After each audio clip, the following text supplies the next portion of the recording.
Assalamualaikum warahmatullahi wabarakatuh. Salam sejahtera untuk kita semua.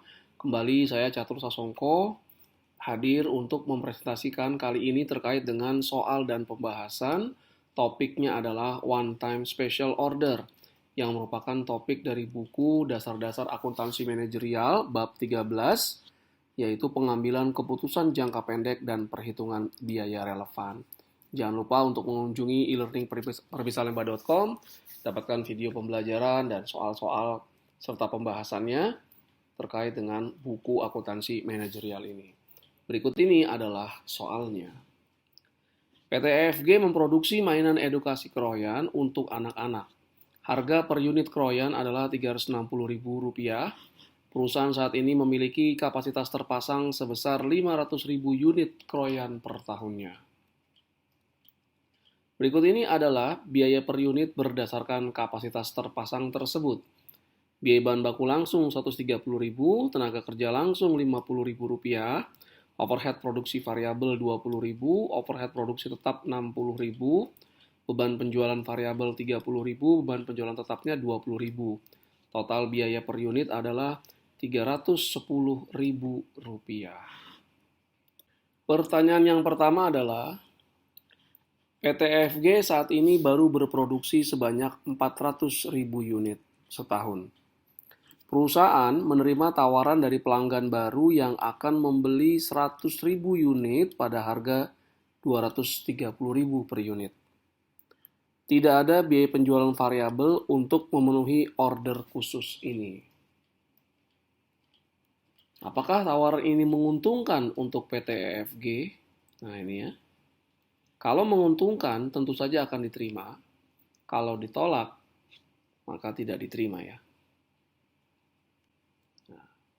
Yang terpikirkan adalah harga penawarannya saja Rp230.000 itu lebih rendah dari biaya per unit Rp310.000. Apakah bisa diterima menjual lebih rendah dari biaya per unit? Tapi kemudian informasi berikutnya adalah perusahaan masih memiliki idle capacity. Kapasitas terpasangnya adalah 500.000 unit.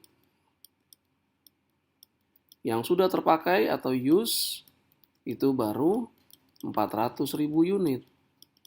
Jadi masih ada 100.000 unit yang idle capacity. Nah, permintaan ini tepat sama 100.000. Tapi minta harga di bawah biaya per unit. Diterima atau tidak? Nah, di sini harus berpikir tentang mana yang relevan revenue dan relevan cost. Jadi hanya memasukkan relevan revenue dan relevan cost dalam perhitungan order khusus ini. Irrelevant cost atau irrelevant revenue itu tidak perlu dihitung. Relevan revenue di sini adalah tambahan revenue jika order ini diterima. Relevan cost di sini adalah tambahan biaya yang harus dikeluarkan untuk melaksanakan order ini. Oke, kita lihat ya. Pendapatan yang relevan atau relevan revenue-nya itu adalah harga yang ditawarkan oleh pembeli 230.000, kemudian dia membeli sebanyak 100.000 unit. Maka ada relevan revenue sebesar 23M. Adapun biaya relevannya adalah pertama bahan baku. Itu 130.000 per unit kali 100.000 unit yang diminta. Berarti 13 miliar. Berikutnya tenaga kerja ini 50.000 per unit kali 100.000 unit. Kita dapat 5 miliar.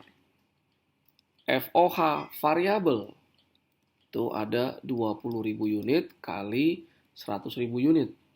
Nah, oke, maka kenaikan labanya adalah pendapatan relevan 23M dikurangi biaya relevan 20M, maka ada tambahan laba sebesar 3 miliar jika permintaan order khusus ini, ya, special order ini diterima oleh perusahaan.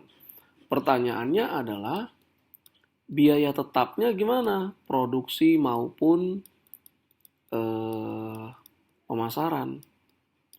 Biaya tetap ini not relevan atau irrelevant. Kenapa? Karena perusahaan masih di bawah kapasitas, masih dapat mendukung menerima order ini kapasitasnya. Jadi biaya tetapnya akan tetap ada, terima atau tidak terima order itu. Kemudian biaya pemasaran variabel ini tidak dimasukkan karena order ini tidak memerlukan adanya biaya pemasaran variabel. Misalnya adalah ongkos angkut misalnya. Nah, jadi yang dihitung biaya relevannya itu hanya bahan baku, tenaga kerja, FOH variabel 20 miliar atau 200.000 per unitnya. Sedangkan tawarannya 230.000. Nah, masih ada tambahan 3 miliar. Jadi order ini diterima. Karena kalau diterima bisa meningkatkan laba sebesar 3 miliar. Oke. Pertanyaan yang kedua. Asumsikan PT EFG telah beroperasi pada kapasitas terpasangnya. Jadi sudah berproduksi sebanyak 500.000 unit per tahunnya. Perusahaan menerima tawaran dari pelanggan baru yang akan membeli 100.000 unit pada harga 230.000 per unit. Tidak ada biaya penjualan variabel untuk memenuhi order khusus ini. Pertanyaannya, apakah tawaran ini masih menguntungkan dengan kondisi perusahaan sudah berproduksi pada full capacity, pada tingkat kapasitasnya yang terpasang? Untuk menjawab pertanyaan kedua, kita harus membuat perhitungan laba atau rugi untuk dua kondisi. Pertama adalah tidak melayani order khusus tersebut. Semua kapasitas hanya untuk melayani pelanggan reguler, pelanggan tetap perusahaan. Nah, tidak ada yang digunakan untuk melayani order khusus ini. Ya. Maka pendapatannya adalah 360.000 harga jual dikali 500.000 unit ya, semua sudah digunakan kapasitasnya. Sebanyak, jadi pendapatan 180 miliar rupiah. Adapun biayanya itu adalah per unitnya 310.000 kali 500.000. Tidak ada lagi yang relevan di sini karena biaya per unitnya untuk yang biaya tetapnya ini untuk produksi 500.000. Jadi semua dihitung. Kita dapat 155 juta rupiah. Maka total laba dengan melayani pelanggan tetap seluruhnya adalah 25 miliar.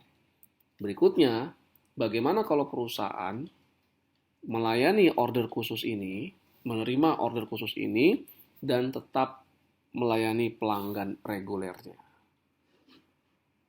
Nah, berikut ini adalah sekarang bagaimana laba perusahaan meskipun sudah kapasitasnya terpasang, sudah seluruhnya dipakai, tapi masih menerima order khusus tersebut.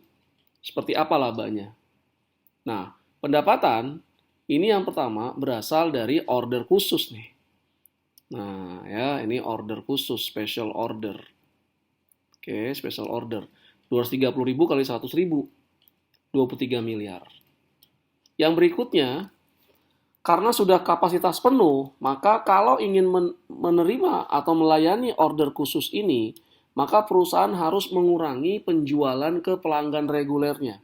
Karena kapasitasnya 500.000, kemudian untuk melayani order khusus 100.000. Berarti hanya bisa melayani ke 400.000, penjualan 400.000 ke pelanggan regulernya. Maka pendapatannya yang berikutnya 360.000 harga normal kali 400.000. Nggak 500.000 ya, nggak seperti sebelumnya. Karena 100.000-nya untuk melayani order khusus nih. Nah, maka didapat 144 miliar. Total pendapatannya sekarang adalah 167 miliar. Lebih rendah karena melayani order khusus yang harganya di bawah harga reguler. Bagaimana biayanya? Biaya bahan baku, nah ini berarti 130.000 per unit kali 500.000. Dapat 65 miliar. Tenaga kerja langsung 50.000 kali 500.000. Dapat 25 miliar. Overhead variabelnya itu 20.000 kali 500.000. Kita dapat itu 10 miliar. Overhead tetap itu per unitnya 60.000 kali 500.000. Kita dapat minus 30 miliar. Nah, penjualan variabel itu tidak dikali 500.000, tapi kalinya 400.000. Kenapa? Karena order khusus ini yang 100.000 tidak memerlukan biaya penjualan variabel. Makanya di sini bukan 500, tapi 400. Karena 100.000 order khusus tidak perlu biaya penjualan variabel. Kita dapat 12 miliar. Biaya penjualan tetap itu per unitnya 20.000 kali 500.000, kita dapatkan 10 miliar. Maka labanya adalah total pendapatan dikurangi dengan total biayanya, kita dapat 15 miliar rupiah. Ini untuk melayani order khusus. Oke. Sekarang kita bandingkan berapa laba kalau melayani order khusus tadi atau tidak melayani order khusus pada saat perusahaan sudah beroperasi pada full kapasitasnya, sudah berproduksi dan menjual pada 500.000 unit, tidak ada lagi idle capacity.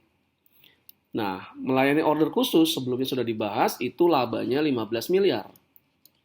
Adapun jika tidak melayani order khusus, maka labanya 25 miliar. Kalau kita bandingkan keduanya, tentu saja kita akan menolak order khusus tersebut. Ya, pada saat sudah full capacity, menerima atau melayani order khusus itu menghasilkan laba yang lebih rendah kalau perusahaan ini menolak order khusus tersebut.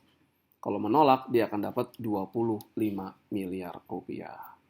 Jadi keputusannya, jika pada kondisi full capacity, perusahaan akan menolak order khusus ini. Dengan demikian, berakhir sudah pembahasan saya terkait dengan soal dan pembahasan untuk special order yang merupakan materi dalam akuntansi manajemen atau akuntansi manajerial. Terima kasih atas segala perhatiannya. Mohon maaf jika ada berbagai kekurangan. Assalamualaikum warahmatullahi wabarakatuh.